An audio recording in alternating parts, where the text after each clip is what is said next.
Oi pessoal, tudo bem?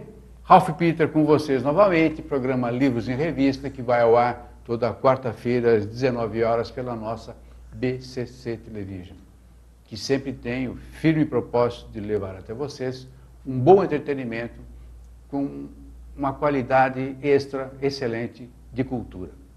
Cultura esta que também será levada a efeito, só que uma cultura, posso falar enóloga?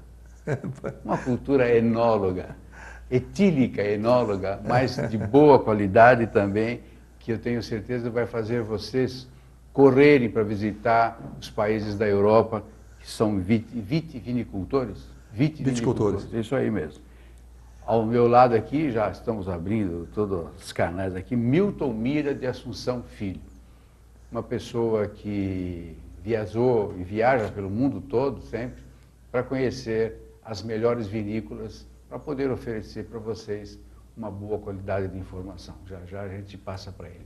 Antes, a nossa equipe, Betânia, Luciana, Márcio, Verão, em suma, todo mundo que faz com que tenhamos qualidade para atingir até o vídeo de vocês. Ricardo Viveiros, que é da Viveiros e Associados Oficina de Comunicação, que pautou esse ilustre ser aqui, www.viveiros.com.br, telefone em São Paulo 11 3675 5444. Maria Estela Guedes também, que está sempre nos dando muito apoio, que a partir do seu site www.com, situado em Lisboa, nos insere no universo lusófono, dando-nos uma boa audiência, com uma qualidade, um gabarito sensacional. E agora também pelo Facebook, é Estela.Guedes 56. Milton Assunção, como eu já falei para vocês, Milton Mira de Assunção Filho, administrador, economista, especialista em marketing, palestrante internacional e criou a editora M-Books. Como editor, publicou um número assombroso de livros, 2.500 livros. É, como editor. 2.500 livros. Mas se não for mais, viu? A essa altura, porque né? eu publico livros desde 1982, 83. Meu primeiro livro como editor eu publiquei em Portugal. Eu era diretor da McGraw-Hill em Portugal. Eu publiquei um livro de estatística do professor Bento Murteira, que era o espécie do Meirelles de lá de Portugal, e era subordinado ao Cavaco Silva. Sim. Foi naquela época, Nossa. O Cavaco Silva era o presidente do Banco de Portugal. Eu publiquei o livro de estatística do Bento Murteira. Foi o meu primeiro livro publicado. Eu morava em Portugal e era editor da McGraw-Hill na época. E veio para cá, por quê, meu? Tá brincando. É interessante, né? E como autor, é o seu 8º livro esse? 8º livro, é. 8º livro. Depois eu já dou o nome para vocês. Olha, ele é uma das poucas pessoas que eu conheço que trabalha naquilo que gosta. Ele literalmente tem um trabalho miserável.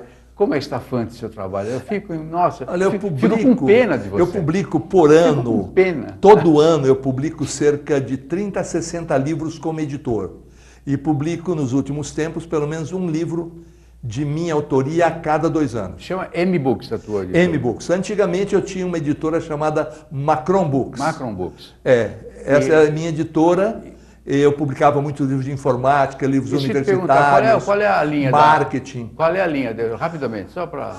A linha hoje é variada, né? Eu tenho livros de economia, administração, recursos humanos, autoajuda, nutrição, mas a minha linha principal são livros de história, história da Primeira Guerra, Segunda Guerra Mundial, histórias da medicina, Porque você, pelo que eu vi no teu livro, você é um amante da história, sim, literalmente. Eu sou apaixonado pela história. Quando eu viajo, principalmente, eu levo muito em consideração na programação da minha viagem, que eu faço sempre com antecedência, a história da região onde eu vou. Porque eu vou contar uma historinha para vocês que é interessante. Quando eu fui a Israel pela primeira vez, o guia levou a gente num lugar, não falou nada, e falou: aqui foi acontecer um acontecimento importante, bíblico, histórico.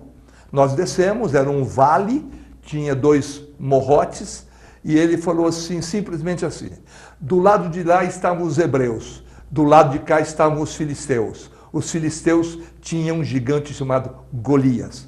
Aí eu olhei e falei: nossa, foi aqui, quer dizer, imagina a dimensão que tomou aquele lugar para mim. E ele falou isso friamente. Friamente. Imagina, então eu acho que quando as pessoas vão visitar um lugar, No caso aí, por exemplo, das regiões vinícolas que eu falo, é importante que as pessoas saibam o que aconteceu ali. Por exemplo, se vai para o Chile, como que o vinho chegou no Chile, como chegou em Mendonça, como chegou na região do Alentejo, Dom e Douro, como começaram os vinhedos, na Toscana, na Provence, na Borgonha. Então, no meu livro, eu trato justamente da história de cada região. E é interessante. São todas histórias diferentes umas das outras, com exceção, por exemplo, de que na Europa, coincidentemente, os romanos estavam em todas, né? Mas antes dos romanos já havia vinho. Na região da Toscana, os etruscos já faziam vinho. E eu conto a história de como o desenvolvimento, como que os vinhedos desenvolveram, depois como que apareceram as vinícolas, primeiro eram as garrafões. O livro, o vinho em garrafa, ele não é tão antes, não. O vinho em garrafa é relativamente perto agora, não foi comercializado porque em garrafa. Antes não existia garrafa. Eles eram condicionados aonde? Em garrafões. Em garrafões. Então, quer dizer, essas histórias todas. Depois, no meu livro, eu falo como é que você visita esses lugares, como se você contrata um guia, em que hotéis que você pode ficar, que vinícolas que você visita. E quais eu recomendo, eu falo dos terroirs, das castas. A única coisa que eu não falo, Ralph, esse vinho é bom. Você tem que tomar esse vinho porque esse vinho é bom. Vinho bom é aquele que sabe bem na tua boca e cabe no teu bolso. Acho que interessante. Porque não adianta eu falar esse vinho é bom para você. De repente é bom para mim, mas pro teu gosto, pro sabor seu paladar, é né? Não, e outra, depende também, por exemplo, você chupa uma barra de anis, vai tomar um vinho, acabou o vinho. Não, emoção. Você está tomando um vinho maravilhoso, você tem uma notícia ruim, aquele vinho fica péssimo. Pelo contrário, você está tomando um vinho mais simples, né? Um varietal, um village, um vinho jovem, uma boa companhia, com um belo tiragosto, um bom papo, aquele vinho fica maravilhoso. O que é vinho varietal, já que você falou? Leio isso, eu nunca consegui entender. Não, vinho varietal é aquele vinho, entre aspas, barato. É aquele vinho que as vinícolas fazem quantidades para colocar logo no mercado. É o vinho que eu chamo do cash flow. Porque você imagina que numa colheita de um determinado ano, eles não podem colocar toda a colheita nos barris de carvalho e esperar 12 meses, 18 meses para colocar no mercado. Eles precisam fazer caixa. Então, eles pegam uma quantidade de uva, fazem o vinho que chama de varietal. Geralmente é monocasta, mas algumas vezes coloca lá 80% de uma casta e 20% de outra casta, mas é o vinho que vai já para a garrafa e vai para o mercado. É aquele vinho que é mais barato no supermercado. Para fazer o dinheiro da feira. É o vinho do cash flow. Claro. É o vinho do cash flow.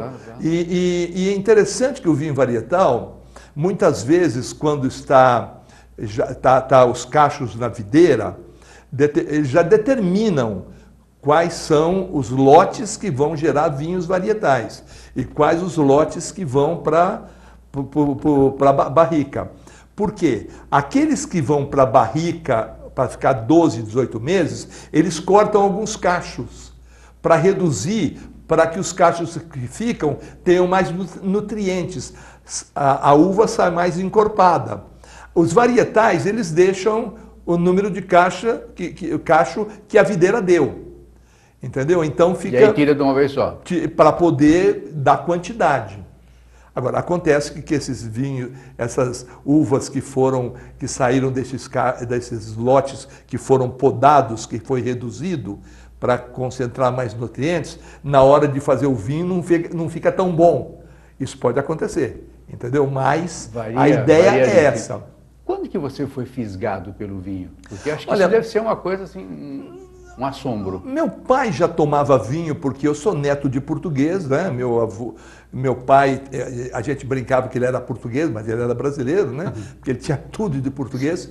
E eu morei em Portugal, né? Eu morei lá. É impressionante a cultura do vinho lá, se toma vinho no café da manhã, no almoço, na janta. Na Itália as crianças tomam vinho na cantina. Exatamente, da mamadeira, né? Entendeu? Quase. Então, quase, eu posso dizer. Então, essa cultura de vinho eu já tinha, mas não com essa finalidade. Agora, o que aconteceu foi o seguinte, como eu vou todo ano lá para a Europa, por causa da Feira de Frankfurt, né?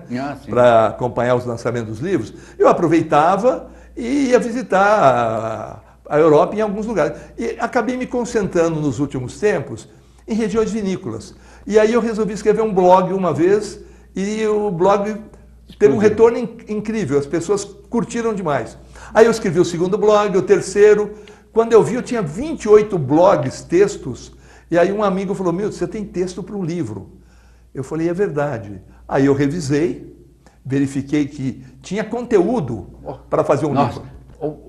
Deixa só, vocês não fazem ideia a beleza que é esse livro e a quantidade de informações úteis que vocês não fazem ideia, porque ele faz o seguinte, ele vai, por exemplo, Budapeste.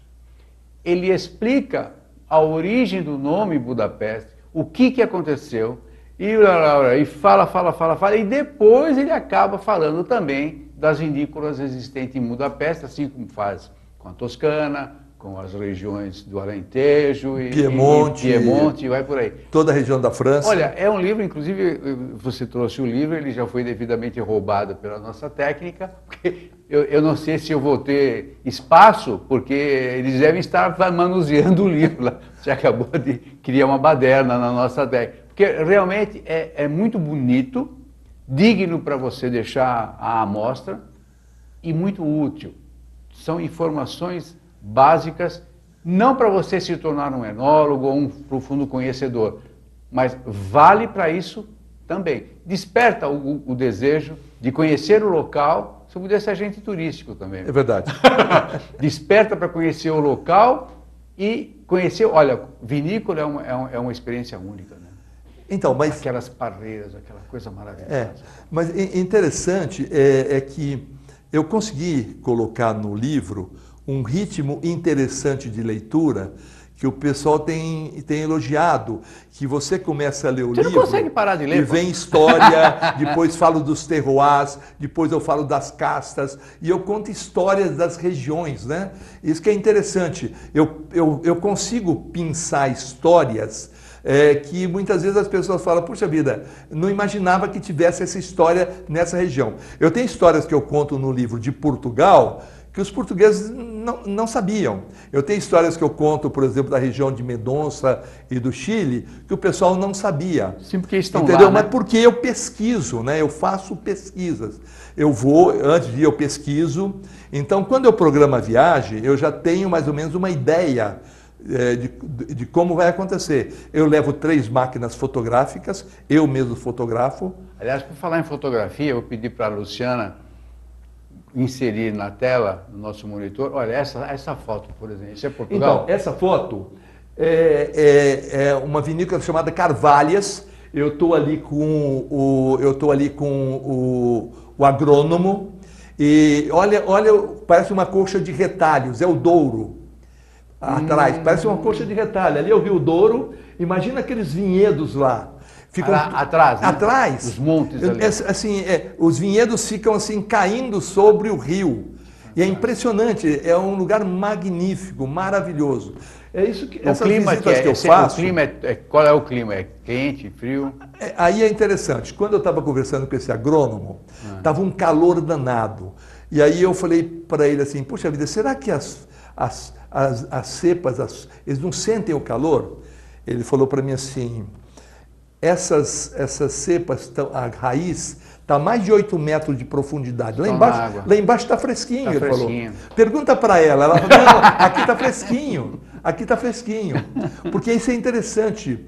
A raiz da uva, da cepa, do vinhedo, sim, ele desce em direção verticalmente, para buscar umidade, para buscar frescor e para buscar nutriente. É por isso que se diz que não deve plantar vinhedos em solo muito fértil, porque se plantar em solo muito fértil, a raiz tende a crescer para o lado e automaticamente absorve muita água. E não pode absorver muita água, então ela tem que descer buscando. E aí é um solo de xisto. Então a raiz vai descendo assim, buscando espaço. Então quando ela chega no lugar onde ela se sossega, acomoda, é fresquinho, tem umidade. E porque eu ouvi dizer, agora você vai me dizer se é verdade ou não, que o solo árido do Chile dá boa cepa justamente por ser árido. Mas se ela precisa de se sentir com um ambiente fresquinho, como é que se dá isso? Então, o Chile tem 4 regiões, né? No entorno de Santiago tem uma região que é o Vale do Rio Maipo. É onde está Contitoro, está Carmen, a Santa Rita, está Pérez Cruz. A cidade já chegou lá, está no entorno da cidade. E o solo lá é argila com pedra, com pouquíssima umidade, porque lá não chove.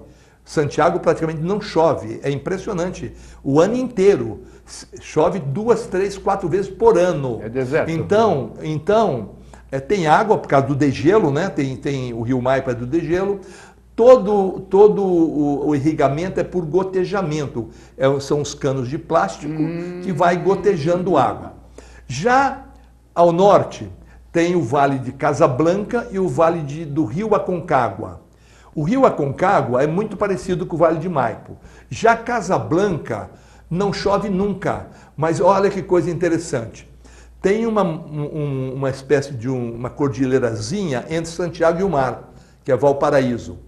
Todo dia, sobe do mar uma neblina, que se você chegar lá 8, 9 da manhã, o vale está totalmente coberto por uma neblina que vem do mar, bate na cordilheira e fica parada. É aí que vai a umidade para a região.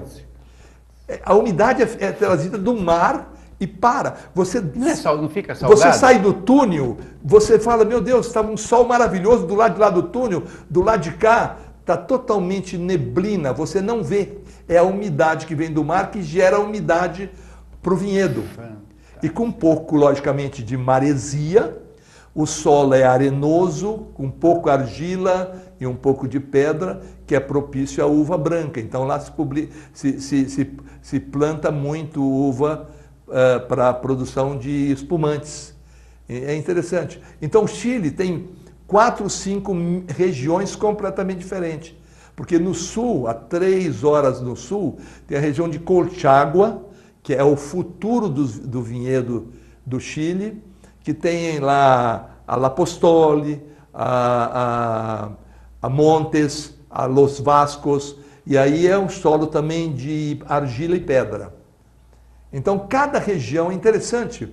Portugal é um paísinho pequenininho, tem microclimas impressionantes. Se você vai do Algarve até o Minho, o país inteiro tem microclimas. É impressionante. Que vai mudando. Vai mudando. Por exemplo, se você for em Portugal, a laranja amadurece primeiro no Algarve do que na região do Minho, por causa do sol. Então, é interessante que eu morava em Portugal, o pessoal falava assim, já tem laranja, não é, tem a laranja. Mas tem que ser do Algarve, porque do Algarve que já está madura. Quer dizer, demora Isso tempo. Na Feira Livre deve ser um barato. É um paizinho pequenininho. E o vinho, né? O vinho em Portugal, se você vai na região do Alentejo, é completamente da região do Dão, que é completamente região do Douro. Eu sempre tenho a impressão, porque eu não sou um conhecedor de vinho, também não sou um grande degustador, mas, infelizmente, a impressão que eu tenho é que o vinho português ele é mais ácido, é impressão minha ou é verdade isso? Tem uma certa acidez? Não, ele é mais encorpado. Encorpado? A região do Douro é mais encorpado. Hoje, ele já tira um pouco da acidez. Já existe uma técnica, né? Do Alentejo e do Dão são um pouco mais encorpado. O do Douro, ele é mais leve. É um vinho mais leve. Agora, tem uma região em Portugal chamada Bairrada, que é para cima de Coimbra, ali um pouquinho para cima de Coimbra, chama Bairrada. É famosa porque tem o famoso leitão da Bairrada. Da Bairrada. Eles têm lá uma produção de vinho, ali realmente tem muita acidez. Tanto é que quando eles fazem a maturação do vinho, a fermentação, tem que ficar um tempo maior para acabar com a acidez. Mas em compensação, ele é muito mais longevo. Os vinhos, às vezes você tem que tomar em 8, 10, 12 anos, eles chegam até 20 e 25 anos. E custa mais por isso? Não, não custa mais. Não custa mais. Bom, eu pedi para a Luciana passar mais algumas fotos, porque são fotos lindas, maravilhosas. Deixa eu ver se ela... Essa aí, por exemplo. Então, essa é uma região do Douro. Essa é uma pousada, daquele tipo agroturismo. E o dono da pousada, ele é dono de todos esses vinhedos. Então, é uma pousada tipo agroturismo, aquele café da manhã de fazenda.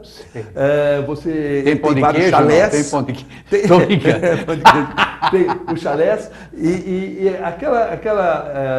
aquele prédio branco em cima é onde eles produzem o vinho.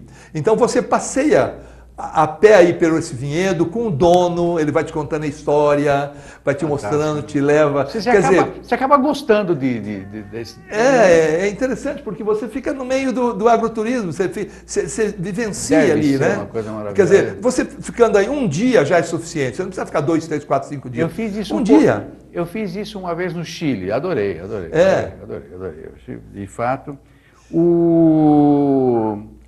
quantos países que você visitou, ou que você menciona, ou então, nem todos são mencionados? No livro eu concentro nas regiões de vinhos, Argentina, Chile, Brasil, né? Porque nós temos o Vale dos Vinhedos aqui. Melhorou muito, né? Melhorou muito. Está produzindo um vinho de altíssima qualidade. Pena que não tem um reconhecimento aqui, principalmente da região, aqui São Paulo, Rio, essa região toda, não há um reconhecimento da qualidade do vinho tinto do Rio Grande do Sul. Será que não falta um pouquinho, desculpe te interromper, um pouquinho, você é especialista em marketing, será que não falta um pouquinho de sensibilização por parte dos produtores, explicar o que está acontecendo, de vir ao público e falar, olha, o nosso vinho tem isso. Talvez reduzir um pouquinho o preço, porque eu acho que os nossos preços são muito caros. Você compara um vinho que atravessa o continente, né? Vem lá do Chile, vem lá de Portugal, vem lá da Toscana, às vezes é metade do preço, sem demérito, não é o caso, mas eu acho que valeria a pena para eles explicar um pouquinho, fazer um esforço de marketing, não marketing de vendedor, mas um marketing de esclarecimento, efetivamente, um serviço de relações públicas, para tentar explicar o que acontece, para sensibilizar um pouquinho e atrair um pouquinho mais a massa. Então, o grande problema do preço está ligado à questão da quantidade que se produz. Os impostos que se pagam. Da quantidade que se produz. Você imagina que a Conte Toro, lá no Chile, só a Conte Toro domina 75% do mercado todinho do Chile. É impressionante. 75% dos vinhos produzidos no Chile são pela Conte Toro. Todos os outros produtores do Chile representam só 25%. Todos. Então imagina, a nível de economia de escala, o preço de um vinho que vem da Conte Toro. Eles conseguem colocar um preço muito barato e vem pelo Mercosul. É impossível concorrer a nível de preço com determinadas marcas que produzem 12 milhões de garrafas, 10 milhões de garrafas. Eles que fazem o Cacilheiro del Diablo? Cacilheiro del Diablo. Entendeu? Que é um marketing. Uma história sensacional. Mas é um marketing. É marketing. Eles criaram um marketing, criaram aquela fantasia do casileiro, começaram a produzir com muita qualidade. Hoje é um vinho considerado de nível inferior, porque virou quantidade e não qualidade. Então, imagina a Catena Zapata na região de Mendonça, eles produzem milhões de garrafas. O pessoal aqui de Bento Gonçalves e Caxias, e principalmente Garibaldi, a produção é muito menor. Então é questão de custo, questão de economia de escala. Mas o que eu complicado você colocar um preço para competir com a Conte Toro, sendo que eles também não pagam imposto pelo Mercosul. Porque, por exemplo, nós nos conhecemos agora, Sim. pessoalmente, não tenho, você não me pediu para... Mas se esses caras do Rio Grande do Sul, que são hoje, acho que os grandes fabricantes, né? Sim. Não sei se são os melhores, mas são os grandes fabricantes, contratassem uma pessoa do teu nível para explicar, para vir ao público, em programas como o nosso, que tem uma audiência razoável, ou na grande mídia, que tem... Explicar. O nosso vinho é feito dessa forma e tal. Dá uma mão para a gente, por exemplo. Dá uma mão para a gente. Compra o nosso vinho, não compra o vinho do outro. Uma campanha, sei lá. Você está entendendo? Sim. Eu fico com muita pena de ver esse mercado na mão de terceiros. Nada contra. Claro, o mercado está aberto e tem que ser aberto. Mas você sabe que eles conseguem vender o que eles produzem? Eles não ficam com o estoque Mas parado. eu acho que se produz pouco, pô. Não fica uma roda confusa aí? Então, mas, por exemplo, o que está acontecendo na Vale dos Vinhedos é que muitos deles estão produzindo muito mais espumantes. Porque existe o espumante, há um reconhecimento. E eles conseguem economia de escala com o espumante. Então, eles produzem espumante, e o espumante eles conseguem colocar com mais facilidade. Vou falar do teu livro. O teu livro, qual é o que nós estamos encerrando, infelizmente? Poxa. Tá. O teu livro, qual é o público que você visa? Olha, o meu público é aquele pessoal que gosta de vinho, não sabe de vinho, ou está começando a aprender de vinho, quer saber de vinho, mas quer saber de história, quer saber de viagens, quer saber assim, de como que eu faço para ir para Mendonça, para Bento Gonçalves, como que eu faço para ir para o Chile, como que eu faço para ir para a Europa visitar. Essas vinícolas normalmente são abertas ao público? São. Ou seja, eu ligo lá, pego na internet, olha, eu quero fazer uma visita, eu agendo. Sim, eles são abertos ou a então isso. você contrata um guia para fazer. E no teu livro você dá essas Você tem dicas também. todas as indicações. Então o meu público também é aquele que quer viajar através das minhas viagens. Entendeu? Pode viajar nas minhas viagens. Então, viagem na viagem do Milton. Exatamente, Viagem na viagem do Exatamente, Milton. Escuta, o espequinauta que queira iniciar-se nos vinhos, qual é a primeira dica, ou muitas dicas que você pode dar rapidamente? Tipo assim, marca, eu sei que é uma infinidade super ampla, eu sei. É uma pergunta sacana esta. Porém, eu não entendo nada de vinho. Ô Milton, me dá uma dica, como é que comecei a tomar vinho esses dias aí e tal, qual é o vinho que eu devo mais me aproximar? Olha, na verdade, você teria que não beber sempre o mesmo vinho, variar de vinho. Hoje, o brasileiro ele não bebe vinho, ele bebe a uva. Ele vai buscar um Cabernet Sauvignon, um Malbec, um Carmener. Então, uma das ideias que eu dou é o seguinte, experimenta um Cabernet Sauvignon do Chile, ou daqui do Vale dos Vinhedos, um Malbec da Argentina ou do Vale dos Vinhedos, o Carmener, e ver qual a uva, qual você acha mais saborosa. Eu, por exemplo, gosto muito da Carmener. Eu gosto muito da Pinot Noir. E então você experimenta. E vai experimentando, e nunca beba a mesma garrafa sempre. Sempre escolhe uvas diferentes, para você ir sentindo o sabor. Agora, a coisa mais difícil é você guardar nome de vinho. A pessoa fala assim, você conhece o vinho tal? Na região de Châteauneuf-du-Pape tem 5.000 produtores de vinho. Imagina quantas garrafas de vinhos diferentes há.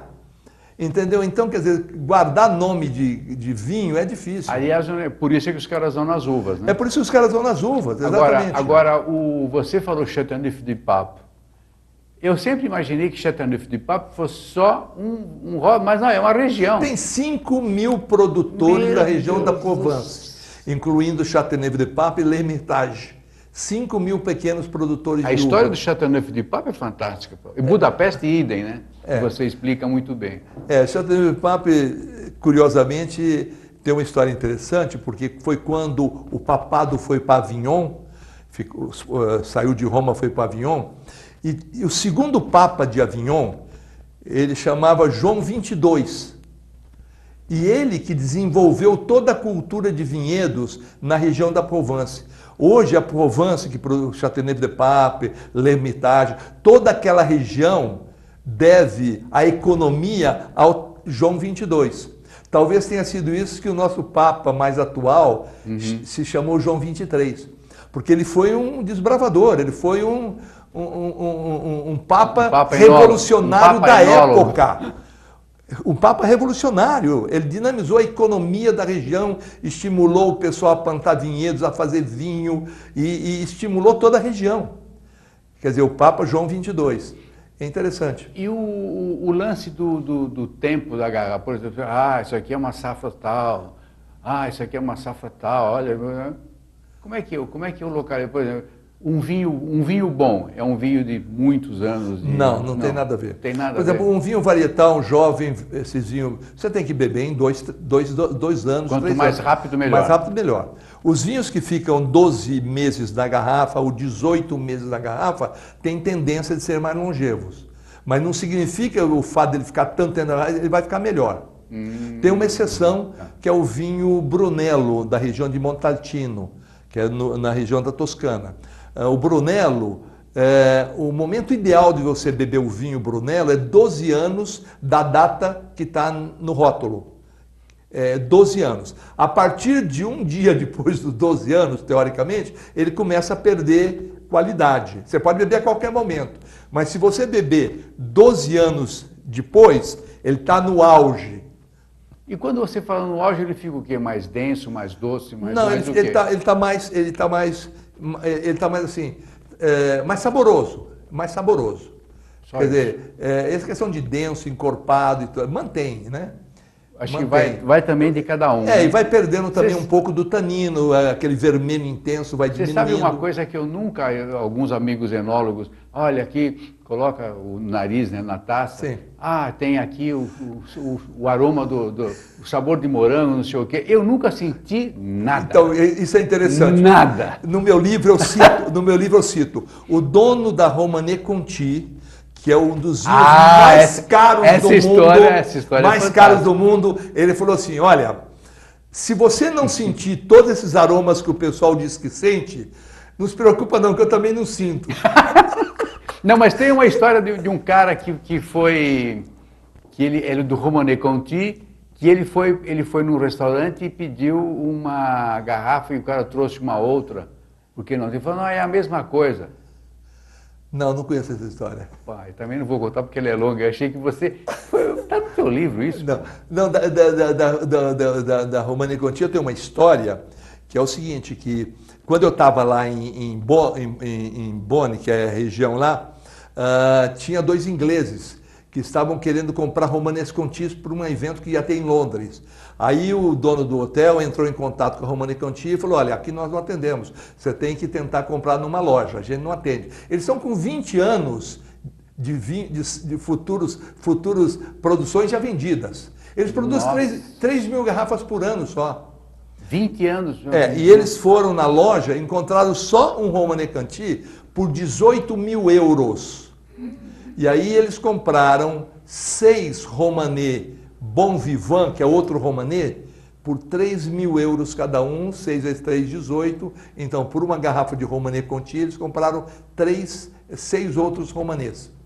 Porque Romanée Conti é uma região chamada Vosne-Romanée, que tem 7 lotes, que é uma região considerada Côte d'Or, Costa do Ouro. É o terroir mais perfeito para vinho do mundo. A Romanée Conti é um vinhedo de um quarteirão só. Um quarteirão. Imagina um quarteirão de vinhedo. É isso que é a Romanée Conti. E fabricam aonde? 3 mil garrafas só. Só que os vinhos são vendidos a 18, 20, 21 mil euros da garrafa. Sim, porque era uma raridade. Inclusive, eu nunca tinha sabido e conhecido alguém que tinha bebido um Romanée Conti. Aí eu encontrei uma senhora... Mesmo você que viaja para... Eu encontrei uma senhora francesa que é dona de uma vinícola lá na Vosne-Romanée, mas não produz Romanée. E eu falei para ela, ela falou assim, eu um dia comprei um Romanée Conti e bebi. Eu falei, quanto você pagou? Ela, como toda boa francesa, falou assim, meu problema. Está pagando até hoje. Não, ela não quis dizer, né? Eu também fui muito indiscreto em perguntar, né? Poxa vida. Escuta, Para encerrar, hein? Infelizmente, é papo para 15 programas, tranquilo. É só me chamar de novo. Está chamado, está intimado, não está chamado. Aquela frase que mais ou menos você falou, que é o melhor vinho, é aquele bom que é aquele você que gosta. sabe bem na tua boca e cabe no teu bolso. Você sabe que eu nunca ouvi esse termo sabe? Sabe quer Então, dizer, deixa eu te explicar. Saber sabe. em Portugal é combinar, é ficar bem. Eu vou contar uma história. Eu estava um dia lá com uns amigos brasileiros, e num restaurante lá em Évora, e a esposa do amigo falou assim, eu queria isso com isso. Aí o garçom falou assim, mas isso, senhora, não sabe bem com isso, quer dizer, não combina. Aí ela falou assim, mas eu que sei. Eu sei o que eu quero. Eu falei, dona Fulana, sabe bem aqui significa não combina. Então eu usei a expressão para homenagear os portugueses. Essa frase eu criei porque é assim que se fala em Portugal. Não sabe bem. Mais um aprendizado, muito obrigado. Então quer dizer que a frase vale, ou seja, gostou? Continua. Porque o importante eu falo, qual que é o vinho bom? Aquele que é gostoso na tua boca. Pode ser de 30, 40, 50 reais, 60. Depende do prazer que você tem na tua boca. Por isso que eu falo, o vinho bom é aquele que sabe bem na tua boca e cabe no teu bolso, que você tem dinheiro para comprar. Sabe que uma vez eu tomei um vinho, tipo Liebfraumilch, mas é aquela uva Spätlese, sabe aquela que amadurece no pé? Sei. Fica doce. Você consegue tomar aquilo lá? Não, eu não tomo. Eu doce. não aprecio, não aprecio. É muito, muito doce. Mas é mais feminino, né? Mulher que gosta muito disso. Hoje está muito na moda, nesses happy hour, ao invés da garota ou da mulher pedir um drink, mulher gosta de drink colorido, né? Pegar um vinho rosé, porque tem um copo bem, bonito, né? Fica colorido e é bonito, é chique. Por que fica rosé? Porque o que é que dá a tonalidade do vinho é a casca, é o tanino. O tanino está na casca. Então o rosé, quando está fermentando, todo vinho, independente da casca, por dentro ele é branco. Sim. A cor é clara. Você deixa menos tempo fermentando com a casca, só para dar uma tonalidade, o vermelho do rosé, depois você tira a casca. Entendeu? É fantástico. É uma maneira, ou então você fermenta, depois você joga um pouco de casca também. Você pode jogar depois um pouco de casca. Um vinho é doce, o outro é meio doce, seco, meio seco. Na verdade, o demi-seco e o brut é em função do açúcar que você coloca. Porque o produtor coloca. Quando você faz o espumante ou a champanhe, num dado momento, para acelerar a fermentação e criar aquelas borbulhas, é colocado um pouquinho de açúcar para dar uma fermentada. Então, dependendo da quantidade de açúcar que você coloca, se você coloca até 35 miligramas, demi-sec. Se você colocar até 15 miligramas, é brut. E agora tem um outro que é completamente sem nada. Extra brut. Exatamente. Extra Vai brut. chamar isso mesmo? Eu acho que eu não tenho certeza, mas eu acho que é extra brut. Olha só. Bom, meu amigo, quando é que você volta mesmo? Então, só me convidar, à tua disposição. Quando é que você volta mesmo? Só marcar. Tem algum livro já no forno ou não? Como é? Tem outro livro no forno? Então, eu estou continuando a viajar, eu estive agora em Montevidéu, voltei ao Chile e estou indo agora para a região de Rioja, na Espanha. Vou ficar uma semana lá visitando vinícolas na região da Espanha. É um trabalho árduo, né? Eu fico com pena. Olha, realmente, que tristeza. Você precisa de alguém para carregar a tua mala e tal. Conta comigo. Muito obrigado mesmo por ter vindo. Muito obrigado pela oportunidade aqui de falar com vocês. Você é um editor e escritor, viajor. E eu espero que você continue assim com esta força, com esta vitalidade e continue a prodigalizar todo mundo com os seus conhecimentos. Então, o meu livro, só para complementar, ele está à disposição nas livrarias e está também na Amazon.com, Saraiva.com, Cultura.com e em todas as livrarias, boas livrarias do Brasil. Viagens, Vinho e História.